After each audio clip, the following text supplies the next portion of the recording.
soy Daniel Bianchi y quiero compartir contigo el pan fresco, el pan de la palabra de Dios. ¿Nos preparamos para escuchar lo que Él quiere decirnos? La historia de Jonás podría haber terminado en el capítulo 3 también. Se convierte en Nínive y cierra la historia. Pero, como vemos, todavía tiene mucho para darnos. Por eso nos quedamos un poco más en este capítulo para explorar, para profundizar en dos temas claves: la misericordia de Dios y la fidelidad de Dios. Acerca de lo primero, hablamos de compasión, también entendida como misericordia, amor firme o amor fiel. El verbo del que surge viene de una palabra que significa resplandecer, sentir calor, y tiene la misma raíz que la palabra matriz. Estos términos bíblicos transmiten calidez y la emoción de la naturaleza fraternal, paternal, maternal de Dios. Él perdona, cura, restaura a los seres humanos, especialmente a los pecadores. Un reconocido teólogo dice que la misericordia significa la compasión de Dios al ver el sufrimiento que el ser humano acarrea sobre sí mismo, pero también el deseo de Dios de quitarlo y la voluntad de Dios de consolar al que sufre ese dolor, ayudándolo a superarlo. Y es que cuando se trata de justicia, el Señor prefiere ser conocido como un Dios que perdona y es justo. Esto exactamente es la razón de la amargura y la queja que Jonás expresará ante Dios en el capítulo 4, versículo 2.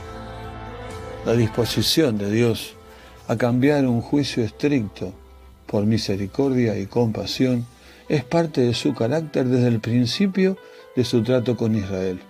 Ya en el monte Sinaí, durante el incidente del becerro de oro, dice el Señor: ahora déjame en paz para que arda mi ira contra tu pueblo. Moisés le suplica que el Señor ceda y tenga compasión en medio de la calamidad. La respuesta del Señor tiene similitud con lo que ocurre en Nínive. Dice el texto de Éxodo 32:14 que Dios cedió y no trajo sobre su pueblo el desastre que le había amenazado. De manera similar, en Jonás, Dios tuvo compasión sobre la gente de Nínive y no trajo sobre ellos la destrucción que había amenazado. Capítulo 3, versículo 10. La palabra hebrea para destrucción, en ese versículo, el 10, se traduce de forma diferente según las versiones: calamidad, castigo y destrucción. También se ha traducido como daño o mal. El Señor llama al profeta Jonás a predicar contra la maldad de Nínive. Capítulo 1, versículo 2. Los marineros consideraron que la tormenta era una calamidad. Capítulo 1, versículo 7, y traducido también angustia en el 1:8. Por eso piden que Dios no le tome en cuenta ese mal cuando arrojan a Jonás. El rey de Nínive sabía que su pueblo se dedicaba a todo tipo de mal o de maldad. 3:8. Dios vio cuando el pueblo se apartó de sus malos caminos y no trajo sobre ellos la destrucción con las que los había amenazado. La segunda verdad que nos llama el capítulo 3 es la de la fidelidad de Dios, también llamada inmutabilidad o constancia. En Números 23:9 dice que Dios no es hombre para que mienta o hijo de hombre para que se arrepienta. En el Salmo 33:11 dice que su consejo es para siempre. En el 102:27 que Dios es el mismo. En Malaquías 3:6 dice que Dios no cambia y por eso su pueblo no fue consumido.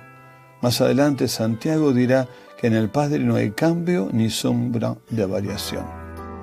Algunos textos entonces parecerían indicar que Dios cambia o se arrepiente, como en el 3:9. En realidad, estos textos ejemplifican la verdad de que Dios responde o reacciona a las cambiantes actitudes y acciones de los seres humanos. Sí, los que tenemos que arrepentirnos somos nosotros. Dios puede iniciar nuevas acciones una vez que ve que el ser humano responde a lo que Él le dice. Por inmutabilidad también entendemos que el carácter fundamental de Dios y su propósito permanecen o persisten sin alterarse o desviarse jamás. Dios decide cómo y cuándo cumplirá su promesa, pero no lo hace de manera arbitraria. Teniendo en claro entonces que Dios no se arrepiente como nosotros entendemos el arrepentimiento y que somos nosotros los que tenemos que arrepentirnos, te invito a que leas cuidadosamente Jeremías 18 del 7 al 10. En un instante hablaré contra pueblos y contra reinos para arrancar y derribar y destruir. Pero si esos pueblos se convirtieren de su maldad contra la cual hablé, yo me arrepentiré del mal que había pensado hacerles. Y en un instante hablaré de la gente y del reino para edificar y para plantar. Pero si hiciere lo malo delante de mis ojos, no oyendo mi voz, me arrepentiré del bien que había determinado hacerle. La Biblia dice que toda la humanidad, cada hombre y mujer, está bajo el juicio de Dios. La sentencia fue dada. Sin embargo, el arrepentimiento y la fe en Jesús ofrecen la posibilidad de ser libres del juicio y recibir misericordia, perdón y una nueva vida. Cuando entendemos esto, no nos queda otra cosa que salir de Nínive y venir a Dios.